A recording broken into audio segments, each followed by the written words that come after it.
Masih bersama kami di Net Yogya dan kita masih membahas mengenai uji publik untuk perpanjangan izin penyelenggaraan penyiaran LPS Induk TV berjaringan bersama Akademisi Departemen Ilmu Komunikasi Visipol UGM Bapak Wisnu Marta Adiputra. Tadi kita sudah sempat membahas sedikit mengenai DPR menilai bahwa uji publik ini sia-sia begitu Pak. Karena sudah ada monitoring. Bagaimana tanggapan Bapak? Ya, ini hal yang berbeda menurut saya. Dan juga pertanyaan yang awal juga sebenarnya DPR yang mana gitu. Karena kalau kita lihat yang mengurusi penyiaran adalah Komisi 1.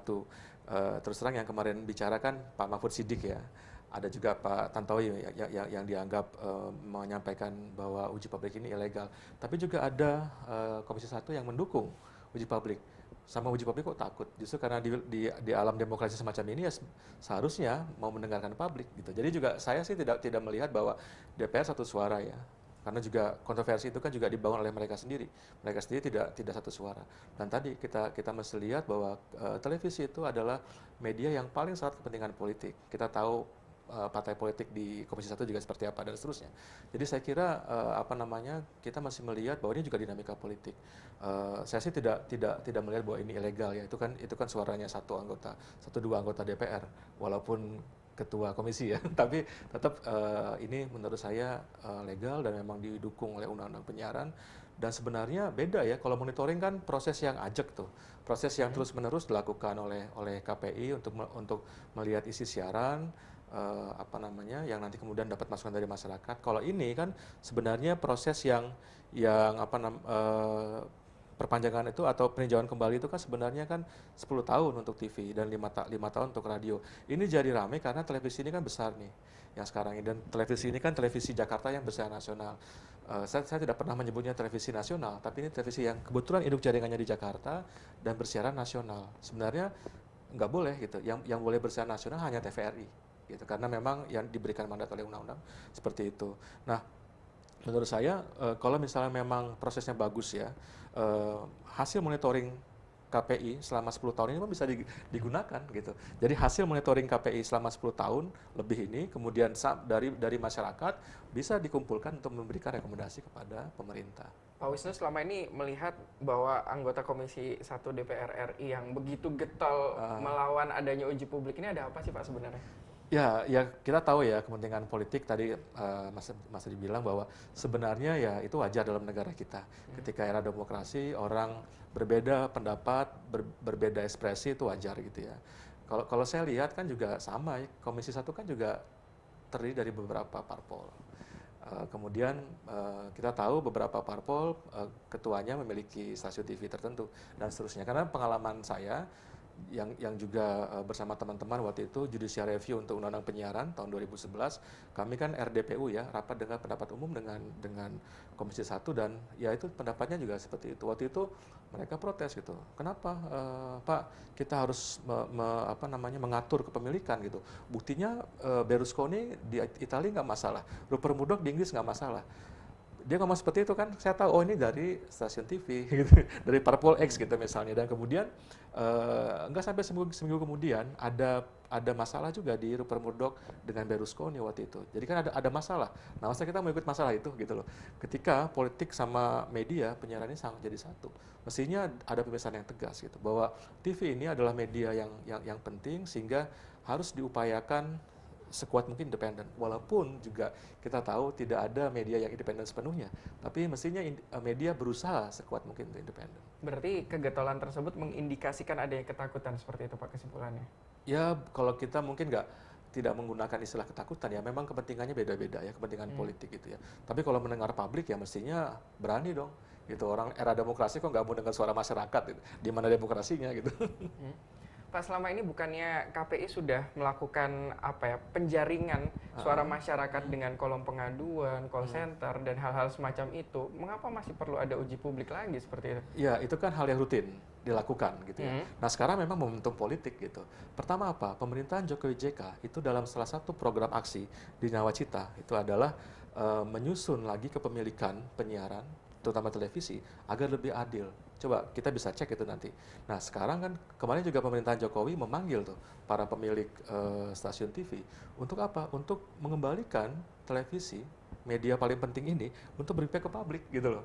Dan sekarang mestinya ini momentum perubahan. Ada teman-teman di Jakarta yang namanya Remo TV, ini anak-anak muda yang ingin kondisinya lebih baik untuk penyiaran, buat pernyataan yang bagus. Ini momentum baik untuk perubahan televisi supaya bisa lebih berpihak kepada masyarakat. Bukankah sebaiknya masukan-masukan yang sudah ada dari masyarakat sebelumnya tinggal diambil begitu saja, Pak? Tidak perlu ada uji publik lagi. Iya, itu juga diambil, tapi perlu ada uji publik.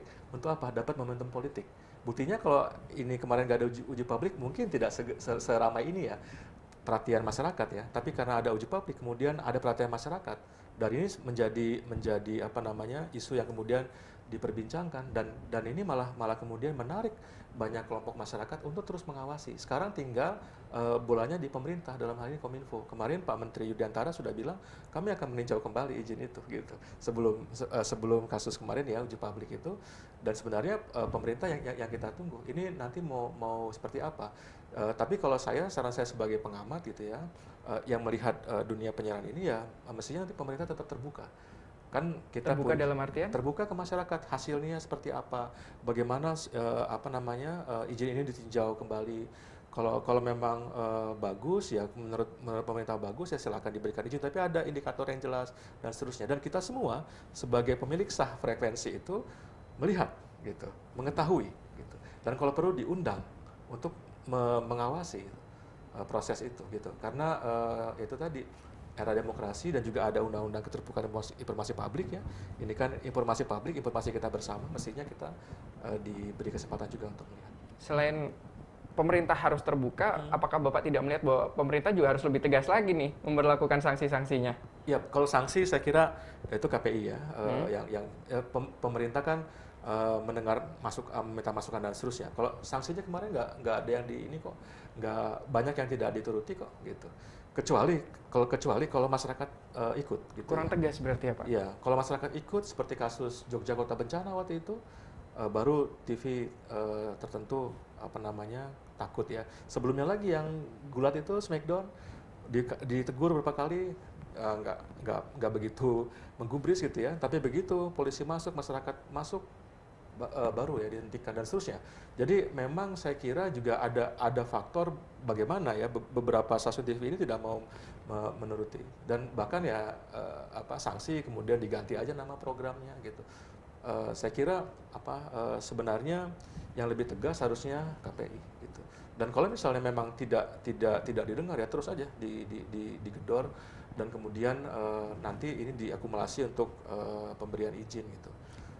Sebenarnya ini Bapak melihat dari KPI-nya yang terlalu lemah atau pihak televisi swastanya yang terlalu kuat ini, Pak? Bukan lemah dan kuat. Gini, KPI saya kira harusnya lebih berani ya tadi. Bukan lemah, tapi sesuai dengan mandat yang dibawa oleh Undang-Undang Penyiaran, mereka punya kemampuan untuk itu. Misalnya begini, ada satu hal yang kemudian tidak dimiliki oleh KPI adalah menyusun peraturan pemerintah sambil mendapatkan masukan dari KPI. Tapi kan itu di GR, Judicial Review hilang. Tapi sebenarnya dalam GR tersebut tahun 2006, MK itu menyarankan supaya KPI memperkuat perangkatnya sendiri, namanya keputusan KPI. Nah, keputusan KPI ini kan seimbang nih dengan apa namanya peraturan pemerintah. Itu harusnya lebih kuat. Yang kedua memang stasiun-stasiun televisi tertentu ya saya kira banyak ini ya banyak sebabnya tidak mau terlalu ini ikut gitu. Bahkan sebenarnya sistem siaran berjaringan yang harusnya sudah terlaksana kan tuh diundur-undur tuh 2002 pelaksanaan undang-undang karena macam-macam 2005 nggak bisa, 2009 katanya kemarin terakhir SSJ nggak bisa juga, terus sampai sekarang gitu. Yang tidak sepenuhnya gitu ya. Jadi tarik ulur terus ya kalau misalnya dengan etikat baik beberapa stasiun TV ini ikut ya terapkan SSJ gitu. Kemudian KPI juga mengawasi, pemerintah juga memberikan dorongan. Tapi kan sudah 3 menteri waktu itu dari Pak Sofyan Jalil, Pak Muhammad Nuh, Pak Tifatul, dan sekarang Pak Rudiantara belum terwujud nih SSJ. Oke lah, kalau Pak Rudiantara masih baru ya, kita juga masih menunggu juga nih undang-undang yang sekarang dibahas ini seperti apa. Karena kan undang-undang penyiaran yang baru ini sedang dibahas sekarang, termasuk prolegnas, artinya akan dibicarakan. Lalu sebagai pengamat, apa yang Bapak harapkan dari adanya partisipasi masyarakat terhadap perpanjangan izin siar 10 televisi swasta tersebut? Harapan saya ya nanti akan terbentuk penyiaran televisi yang lebih bagus. Itu yang saya harapkan, kita nonton TV itu aman tuh ya. Saya punya anak kecil, nonton TV nggak melo-melo mudah mengumpat seperti sinetron tertentu gitu ya, nggak mudah melihat berita-berita yang agitatif, yang misalnya berita-berita bohong seperti kemarin yang di Tamrin itu ada berita bohong muncul. Kemudian seperti yang kemarin itu juga kecelakaan AirAsia, gambarnya tidak di blur dan seterusnya. Saya sebagai orang tua ingin TV itu aman, tapi sebagai warga negara gitu ya, saya ingin melihat TV ini bisa berdaya guna untuk membangkitkan nasionalisme misalnya, kekuatan untuk bangkit bersama membangun bangsa dan seterusnya. Memang punya kekuatan itu, tapi kan selama ini belum gitu loh. Selama ini kan walaupun di Undang-Undang Penyiaran sudah disebutkan bahwa penyiaran Indonesia adalah milik seluruh bangsa Indonesia. Tapi kan kita tahu belum sepenuhnya. Bayangkan coba gini, kita punya ya teman ya di Papua gitu ya. Dia lagi mungkin bertani gitu banget. Kemudian tiba-tiba lihat nonton pulang sebentar ke TV acaranya, maaf, ini jual apartemen sekian ratus juta. Itu kan nggak fair bagi teman-teman orang Papua. Ya mending harusnya berjaringan. Kalau di Papua ya sesuai dengan masyarakat sana gitu dan seterusnya masih banyak. Saya ingin ini momentum untuk menciptakan kondisi TV yang lebih bagus saya kira. Dan ini juga menunjukkan sebenarnya masyarakat kita punya perhatian yang lebih bagus kepada televisi sekarang. Baik, terima kasih banyak Pak Wisnu atas kehadirannya di studio kami untuk hari ini dan obrolan menariknya tentu saja. Sama-sama, Mas. Baik pemirsa, kami akan segera kembali. Net Yogya masih akan segera kembali dengan berbagai informasi menarik lainnya. Tetaplah bersama kami.